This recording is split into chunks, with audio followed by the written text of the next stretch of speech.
Welcome to A Guide to Every Deck in EDH, and today we are going over Godo, Bandit, Warlord. Now this is a CEDH deck, and Godo is probably one of the best, if not the best, mono-red commanders you can play. So what is Godo doing? So this entire deck is built around Godo and combos with him. So Godo is a 6-mana 3/3. When he enters the battlefield, you may search your library for an equipment card, put it onto the battlefield, and then shuffle. And whenever Godo attacks for the first time each turn, untap it and all samurai you control. After this phase, there's an additional combat phase. So this card combos with Helm of the Host. So Helm of the Host is an equipment. 4 mana, at the beginning of combat on your turn, create a token that's a copy of equipped creature, except the token isn't legendary. And if the equipped creature is legendary, and the token has haste and it equips for 5. So if you equip Helm of the Host to Godo, Bandit, Warlord, you go to combat, you make a copy of Godo. The copy has haste and doesn't die because it's not legendary. You attack with that Godo. The Godo triggers, giving you an additional combat step and untapping it. Then you go to the second combat, Helm of the Host triggers again. You make another copy of Godo, Bandit, Warlord. You attack with your Godos. The new Godo, Bandit, Warlord triggers. Since the new token is attacking for the first time each turn, it untaps your Godos. It gives you an additional combat. This keeps triggering back and forth over and over and over, creating infinite Godo tokens, allowing you to kill your opponent. You also don't even need to be able to attack unencumbered into your opponent, because even if the token that you attack with dies, the Helm of the Host is still on Godo, and you'll still make a new token and attack again. So unless your opponent has like an indestructible creature or something, you can keep attacking into them over and over and over, stacking up the damage until they die. And even if somehow your opponent has an entire board full of blockers that can block Godo without ever dying to damage, you can just attack one of your other opponents to create a sufficient number of Godo tokens and then attack them with the massive amount of Godo tokens later. So the main deal is you cast Godo, you tutor up Helm of the Host, but while it does put the equipment onto the battlefield, it does not attach the equipment for free, meaning you need either enough mana so that you can cast Godo and equip Helm of the Host in the same turn, or you need a way to equip the Helm cheaper than paying its full equip cost. And to that end, there are a number of cards in the deck that will do that. So the main thing this deck is trying to do is ramp as hard and fast as possible to get to Godo as quickly as possible so that you can tutor Helm of the Host and then find a way to get Helm of the Host onto Godo for as cheap as possible. So the first one is Hammer of Nazan. This is a 4 mana equipment, and it says whenever it or another equipment enters the battlefield under your control, you may attach that equipment to target creature you control. Equipped creature gets +2/0 and has indestructible. So it's basically a Sigardazade in mono red. So you need to either trigger Godo twice or find a way to get the trigger twice or find a way to get Hammer first. So to that end, there are cards that will either become copies of Godo or create copies of Godo. So Cursed Mirror is a 3 mana red artifact that produces a red, or as it enters the battlefield, you may have it become a copy of any creature on the battlefield until end of turn, except it has haste. So if you have a Godo and you have a Cursed Mirror, you can cast the Cursed Mirror, it can become a copy of Godo. So the first Godo can find Hammer of Nazan, and then the second Godo can find Helm of the Host. So first Godo finds Hammer, the Hammer equips to Godo, and then the second Godo, whether it be a copy or whatever, finds Helm of the Host, and since Hammer is already on the field, it triggers the Hammer to automatically attach Helm to Godo. And to that end, there's multiple cards that do this. So Cursed Mirror, Flame Shadow Conjuring can be on the field, and you can pay a red to make a copy of Godo when it enters. Heat Shimmer will make a copy of Godo. Jaxus can make a copy of Godo. Molten Echoes can make a copy of Godo. And Twin Flame can make a copy of Godo. You can also use Strionic Resonator to double the trigger, or you can use Panharmonicon to double the trigger. Any which way, you want any combination of these effects such that you'll get 2 Godo triggers so that you can tutor the Hammer, then tutor the Helm, and win the game. You also have cards that cheat on the equip cost. Brass Squire taps to attach an equipment you control to a creature you control, as does Magnetic Theft, attach target equipment to target creature. So these are ways of cheating on the equip cost of Helm. So additionally to all that, what else are we doing? Well, we're playing an absolute gargantuan amount of fast mana and ramp spells. So all the various mana rocks you would expect to be in the deck, along with some bigger ones like Throne of Eldraine, Thran Dynamo, Ruby Medallion, Palladium Myrrh, Monavault, Grim Monolith, Dockside, of course, in the red deck, Coalition Relic. Doesn't matter as long as they add more mana to your pool.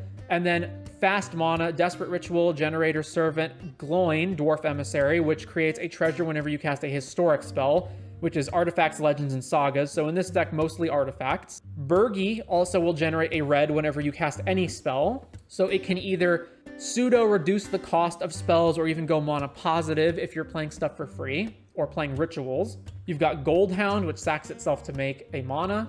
Jessica's Will makes mana and sometimes can just get you cards.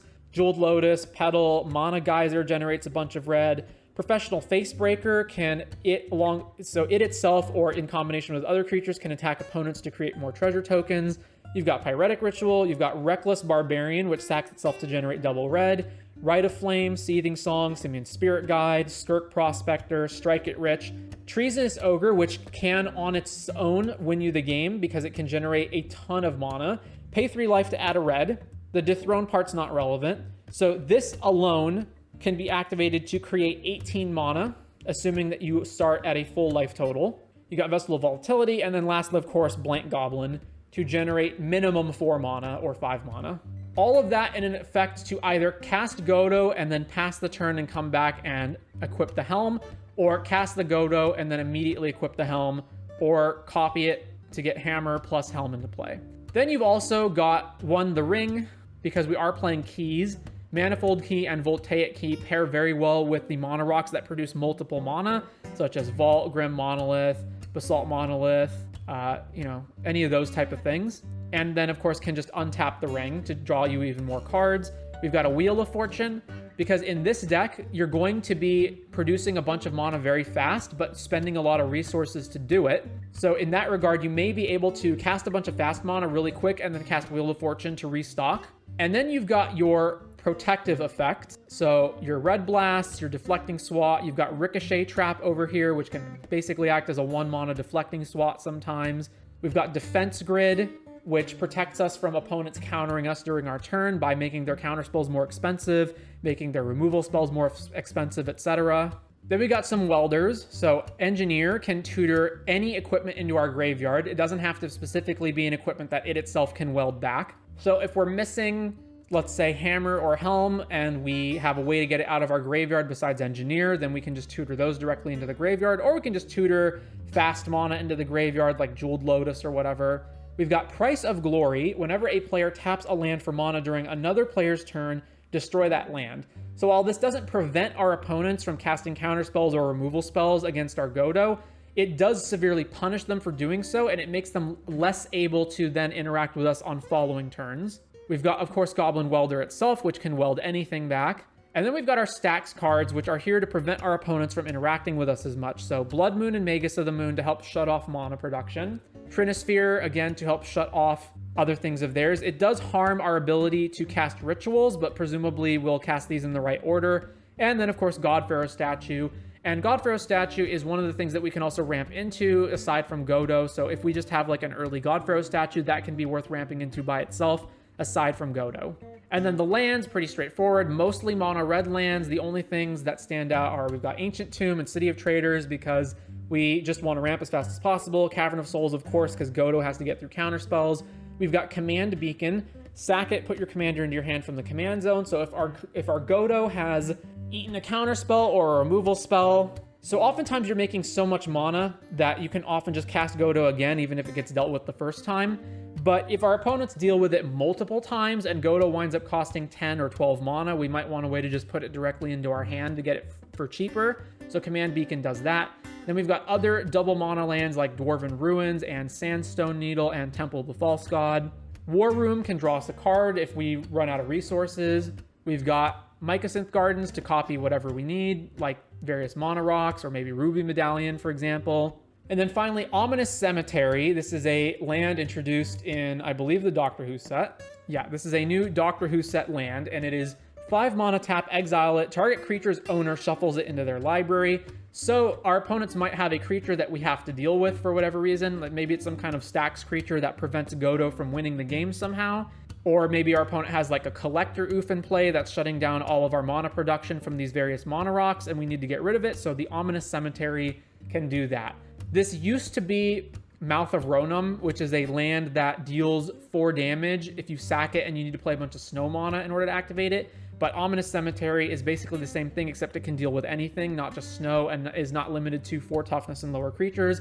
You could hypothetically also play Mouth of Ronom on top of the Ominous Cemetery if you wanted to, but 1 is perhaps enough. There's some other lands that might be worth including in the deck, like Blast Zone for the same reason, but this is the basic land breakdown of the deck, and that is Godo. So again, just to recap, Godo, and then find a way to either copy it so that you can get Hammer plus Helm onto it, or enough mana to just equip the Helm normally, or a way to cheat the equip like Brass Squire or Magnetic Theft. And that is the Godo deck.